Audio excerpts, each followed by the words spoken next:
Previously on Forgotten Gear Restorations. What can it be? It's just been a hell of a week here. This is an original. Alright gang, what's up? Travis, welcome back, buddy.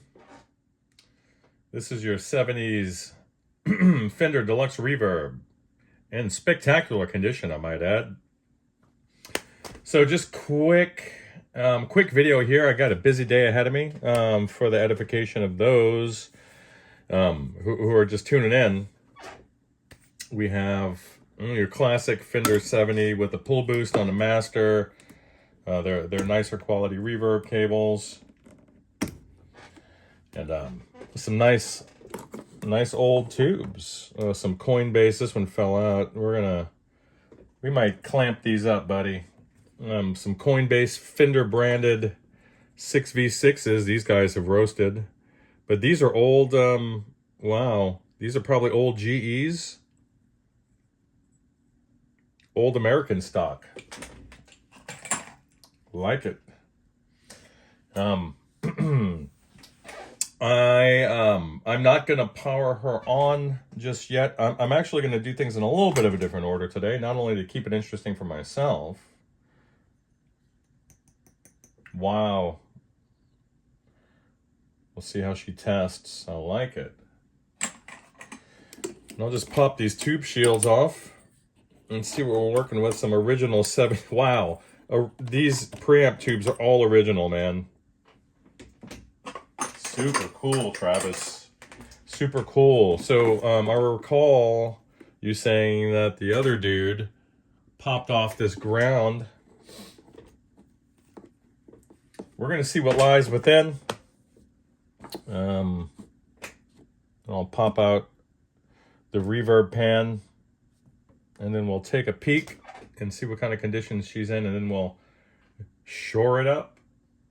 Let me pop this chassis out, and we'll take a look inside.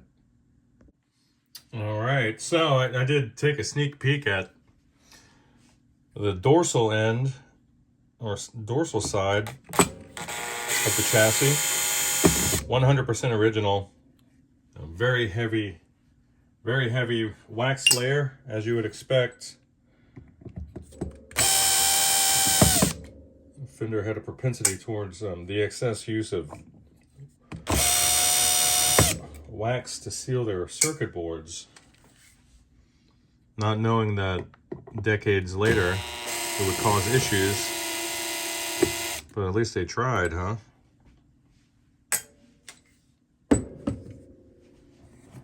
Oh, that's sticky. So it looks like one Sprague Atom, an old one,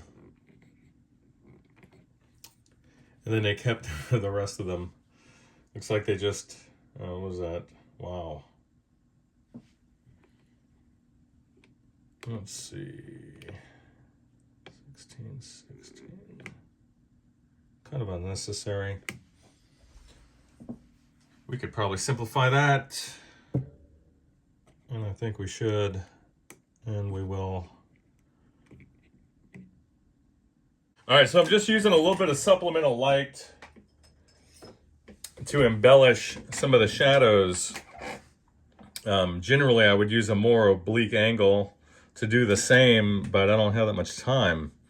You can see on these old Mallorys that there's some bulging, not on this guy, but here, on the vents. So these guys have to go. And this crappy atom right here is going as well. I'm going to replace the reservoir cap arrangement with 147 microfarad F&T cap, and then go 20 the rest of the way down. So let's get her going. But watch this. Oops. What about this guy? Oops. What about this guy? Oops. That's awful. And then this one, I can see a bit of a hook there. I'll cut it. I'll cut you right here.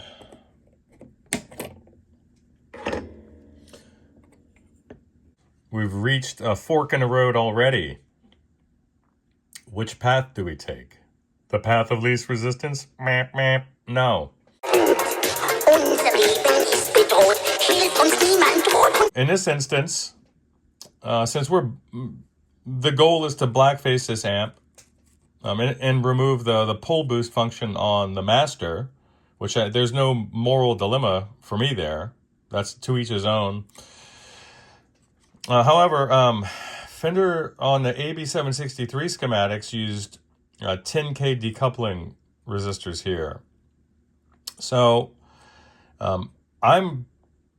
my gut says do the same here. For me, the sweet spot for preamp to plate voltages, on these old ones anyway, is between 140 to 160 plate volts for that really sweet tone. So I'm tempted to just complete the service and conversion and see where the plate voltages land on the preamp. But my gut tells me that this is probably going to be a little hot. So I may just preemptively change these two guys to new 10Ks, and then we'll just take it from there. Do some measurements after, see where it lands. Bye. All right, Travis, here we go. We're finished rebuilding this board. And we cleaned up the excess wax, put some nice new 10K decoupling resistors there. Some nice MOD caps. Let's take a quick sweep over. I'm going to rebuild that bias board here. This is all going bye-bye. I'm going to repurpose this and this little terminal strip here.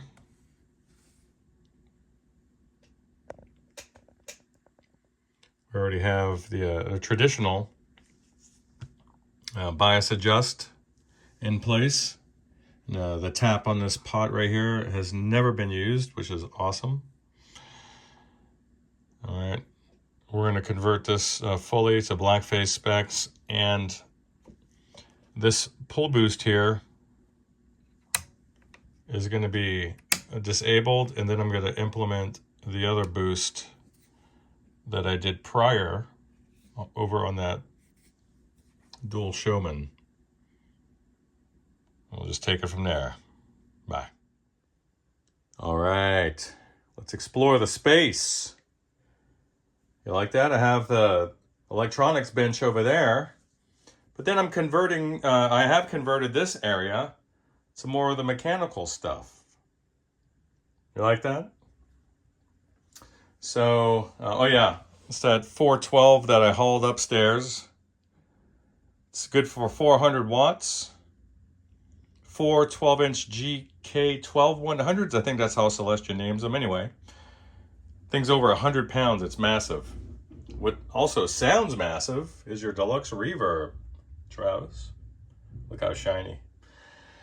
So just about done with the conversion. Got all the oscillations out. I was actually able, through some careful lead dress and through dewaxing the board, to get those little snubbers off of your power tubes. Brought back your high end and sparkle. There's like zero hum in this amp now. I love it. This is no longer a pull boost. This is a pull bright 120 picofarad cap on that puppy. It'll play nice with a wider range of guitars. We have a negative feedback potentiometer here. And then we have a mid boost here, which turns into a gain boost as you wind it up. But even with these guys wound up, there's hardly any background noise. Came out so nice. What else can I tell you? Yeah, she came out beautiful. No time for audio today. That's all right. Well, no, it's not all right, but it's going to have to be. I got your new power cord there. What else can I tell you? No more death cap. You know the whole thing. Converted to AB763 specs. Wow. Just so incredibly happy. Then on the bottom side, you probably can't see, but I have some belt and tube clamps there, way back there. on a new JJ6V6s with the double mica, which is what you want for a combo. Actually, it's what you want all the time. Much more rugged. The doghouse here, everything came out beautiful in there. I think I showed you some video on that, or I owe it to you. Had to replace one 12AX7, which is the V2 spot, which is running your vibrato channel. And so far, that's it. We'll test the reverb and get your cab cleaned up, and then she's good to go. I'll move on over to that Vox. So this 1978 Deluxe Reverb is mighty deluxe indeed. Take care.